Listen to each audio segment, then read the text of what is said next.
You're listening to PetLifeRadio.com.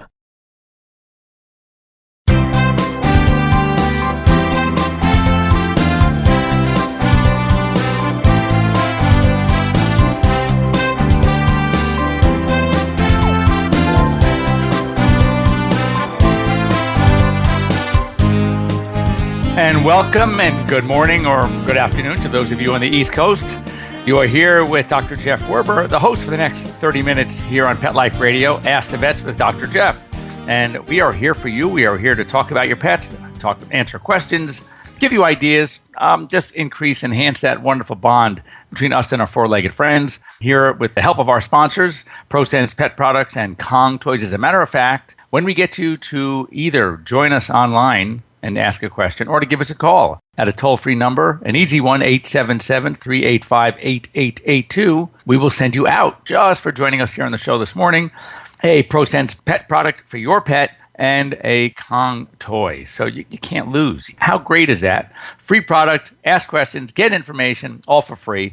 And, as we know, veterinary care is getting more and more expensive. Not enough of you have insurance out there. And as a matter of fact, we've talked about this before, only about 1% of pet parents, pet owners in this country actually have their pets insured. That's crazy. In Sweden, it's almost 50%. In the UK, it's like 35 or 40%, and we are way behind at 1%. So anyway, because of the high cost, here's a chance to get some questions answered, and it doesn't cost you a dime. So join us once again, 877-385-8882, or you can just log on to PetLifeRadio.com.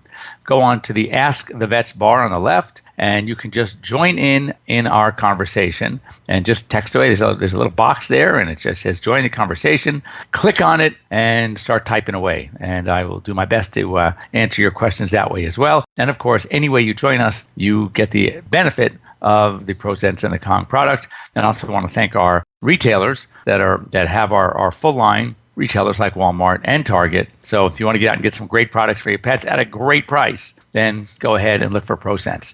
So one of the things that I do a lot of rescue work in my practice, and we always have a dilemma, an argument, if you will. And I'd love to hear you guys chime in and what you think is right and how it should be handled. And that is the following. There are literally thousands and thousands of animals, dogs and cats, in our nation's shelters. The guesstimate is that a dog or a cat is put to sleep in a U.S. shelter once every 5 seconds. Another scary statistic with cats is that a cat who ends up in a shelter has a less than 10% chance of either being reunited with its family, in the case of a cat being lost, or rehomed, in the case of probably an outdoor cat that has never had a home. That means 90% are going to be put to sleep. That is really frightening. So there are a lot of rescue groups now, sometimes just general rescues. Some will specialize in large dogs or cats and some small. Some are breed rescues. You can go to, German Shepherd Rescue or Golden Retriever or Labrador Retriever Rescue, etc. And they specialize in certain breeds of dogs or types of dogs. I work with 2 rescues that do a lot of work with pit bulls, trying to save these pit bulls. But we're often faced with dilemma in that, as we know, it's tough to place dogs. And one of the limiting factors is space. So a lot of these rescues don't have their own shelter. They don't have their own facility to do what's called fostering. And they'll foster these pets. And now they're running out of foster space. So what's happening is decisions are having to be made. What to do with these dogs? Do we take them to shelters or not? And the biggest issue is the deciding based on the limited funds that most of these rescues have. In fact, I have yet to meet a rescue that has unlimited funds. So at what point do you make that decision? At what point do you say to yourself the following, that I'm a rescuer and I have a limited amount of funds. Let's say I have $5,000 from donations, and I have a dog that is going to need $2,000 worth of veterinary care, and that's at a discount.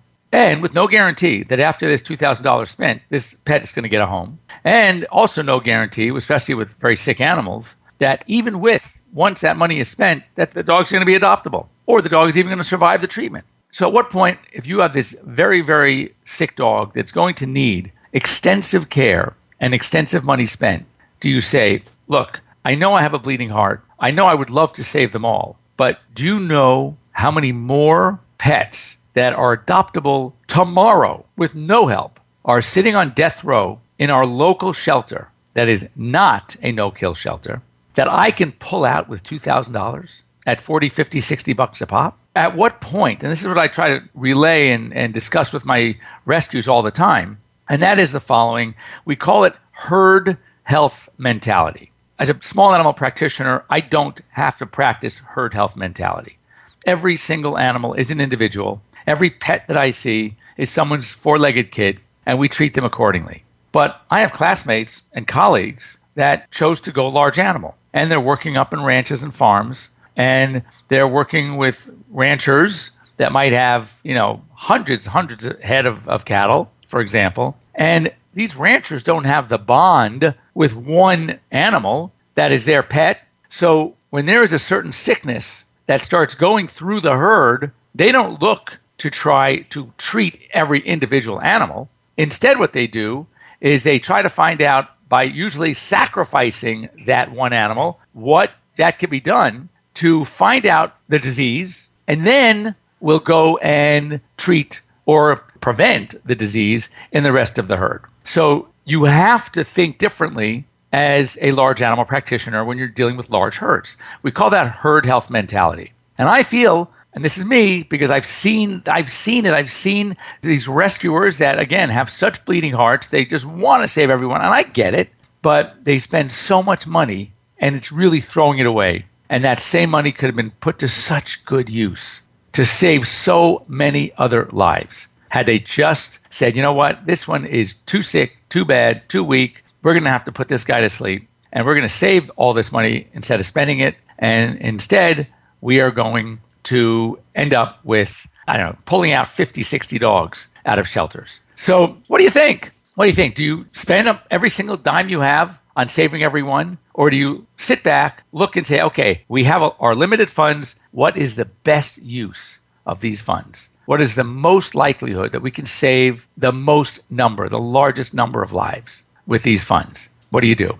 So I want to hear from you. It's pretty philosophical, isn't it? We're getting into some pretty heavy-duty stuff. So I'm going to let you mull it over. When we come back from our break, I want to hear from you at 877-385-8882. Tell me what you would do. What would you do if you were a rescuer? Maybe you are a rescuer out there. How do you think it's the best way to spend the limited funds that you have to help the most animals that you can?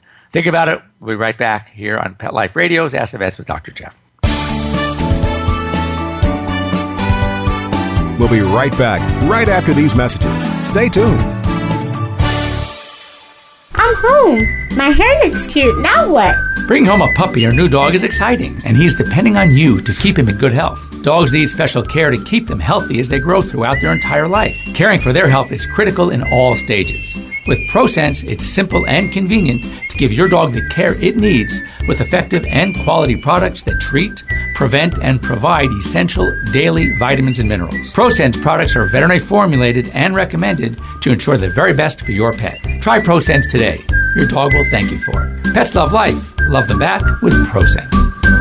Dogs leave fur wherever they go. It collects all over the home. There are many tools designed to stop dog hair spreading, but their effectiveness varies, and afterwards you have to clean the tool, then the floor. With the Dyson Groom Tool, you simply deploy the bristles, then gently brush the coat. Loose fur is removed, while dead skin and allergens are captured by the vacuum. And to clean up, you simply release the trigger. To get this awesome Dyson Groom Tool, go to DysonDeals.com.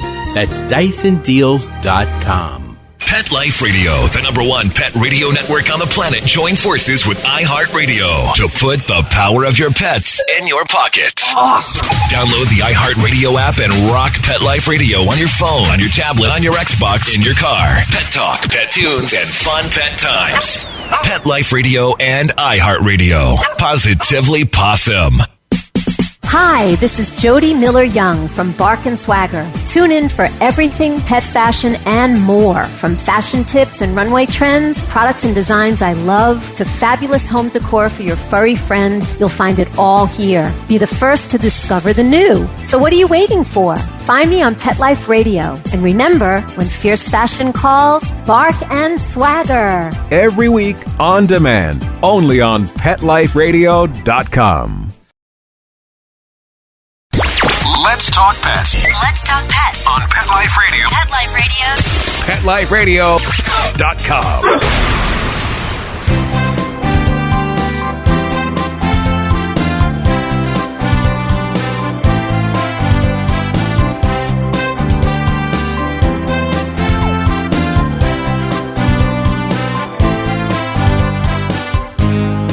And welcome back.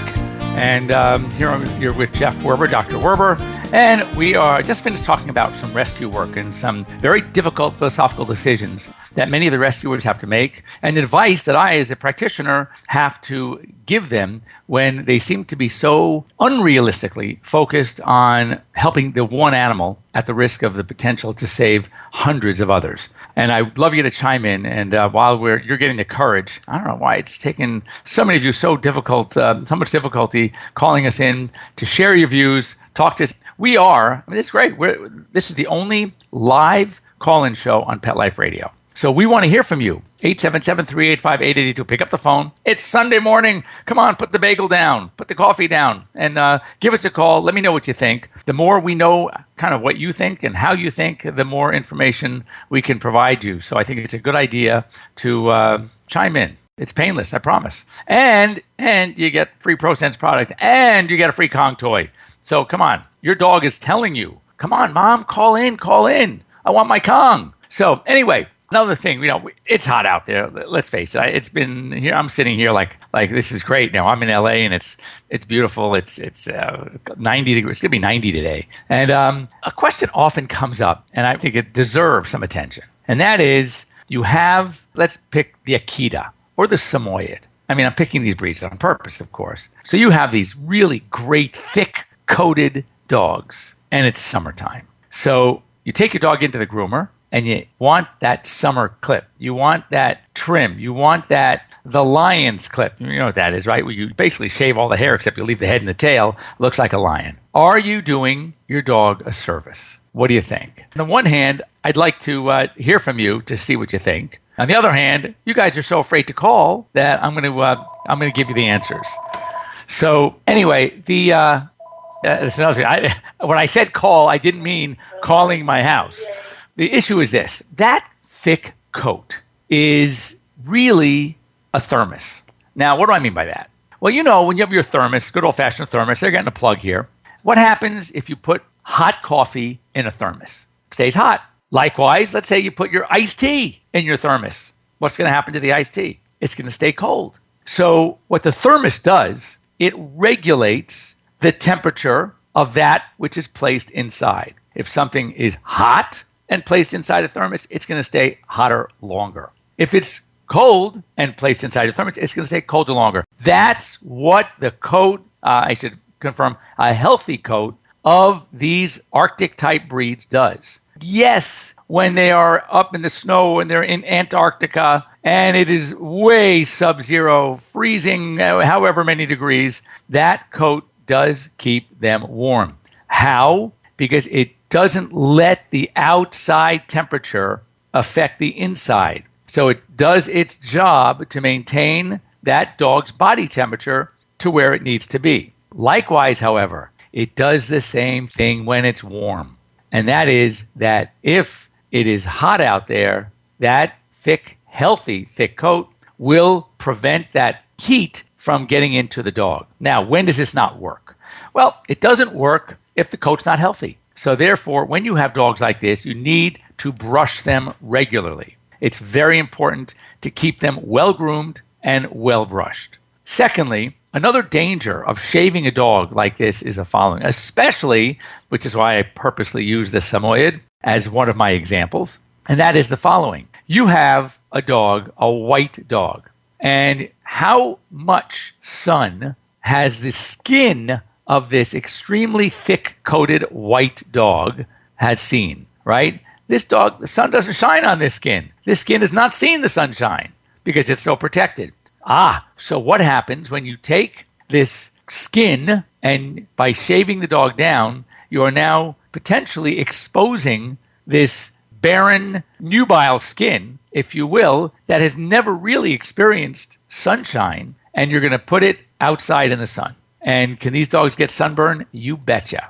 When you look, as an example, of squamous cell carcinoma, which is a sun-induced cancer in cats, what color cat is the most susceptible to squamous cell carcinoma?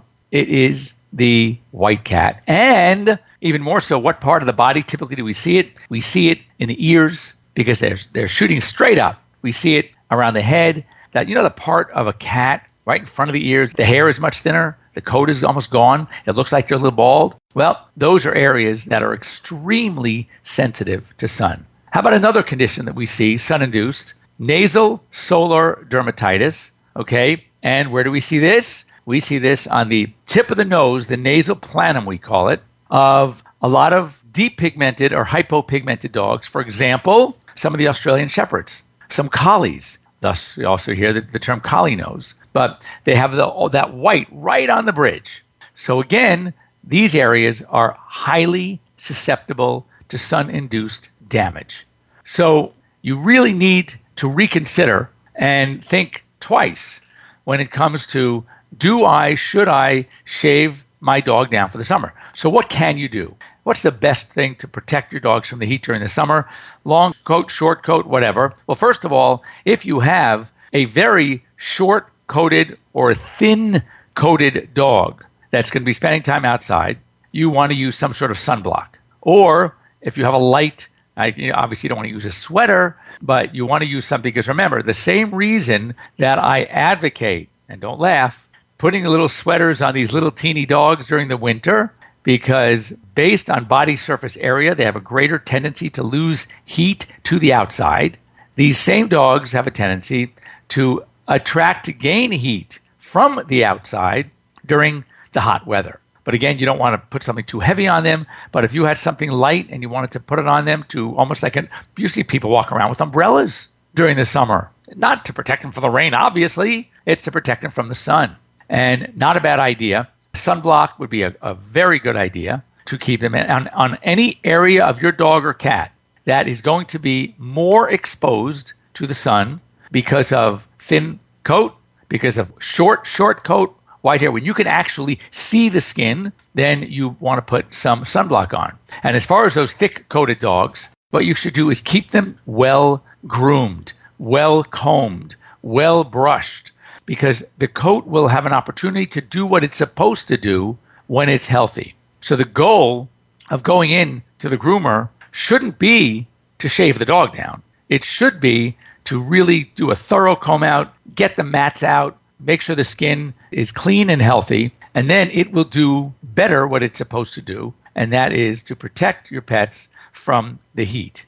So don't rush to clip your dogs down, shave them down, unless their skin is in terrible shape, unless it is advised by your veterinarian, unless there's no way they're so matted because you fell so far behind in brushing that gorgeous coat that now you have to shave. And then if you do have to shave, keep in mind that you want to do something to protect your pets from the heat and the sun damage. Provide plenty of shade. It's the basics. Water at all times, fresh water. If you have dogs that seem to like to play with their water bowls because it's a toy, so they dump the water, there are some great things you can do. There is a device that you can hook up to your faucet that's a Lixit that will work very well to basically, it's like a hamster thing where the water will come out only when they lick this device. There's also ways to anchor. I heard a great idea, which is if you have your dog in your yard where there's some dirt, you can take a large bunt pan, okay? And it's got that hole down the center. You could take a wooden dowel and you bang it pretty deep into your dirt or area somewhere, or grassy area. And then you fill the bowl, the bunt pan, and you set it right over that wooden dowel that is now anchored into the ground. So what happens is now this bowl cannot be tipped over. Another thing you could do is if you have a large bowl, you could put a couple of heavy rocks on the bottom and then fill it up all the way.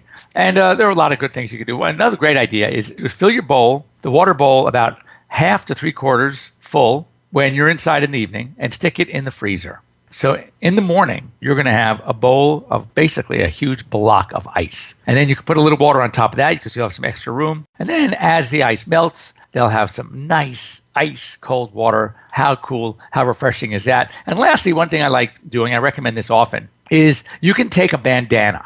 There are a lot of places give them away. They're great for your dogs. And you, again, wet it and you roll it up and stick it into the freezer at night. In the morning, you now can take that ice cold bandana, literally ice cold, and wrap around your dog's neck. And again, a lot of nice, cool, soothing temperature drop. It's going to make them feel really good as they're outside in the sunshine. So that's about it for us today. And for those of you, I do want to hear what you think about the rescue thing. So you can send us an email to Dr. Jeff, drjeff at petliferadio.com, drjeff@drjeff.com. Or next week, give us a call, 877-385-8882. Chime in. We're here 9 a.m. in the Pacific time, noon Eastern time. I know you're out there. I know you're listening. So give us a call and let's talk about this because I think it's pretty important. And I think other people should know so you don't feel bad about some of these rescue groups when they have to do what they have to do. So we want to hear from you. And thanks again to our sponsors, Prosense and Kong. And I want to thank Mark for doing the amazing job that he does. And we will be here next Sunday. Have a great week. Let's Talk Pets, every week on demand, only on PetLifeRadio.com.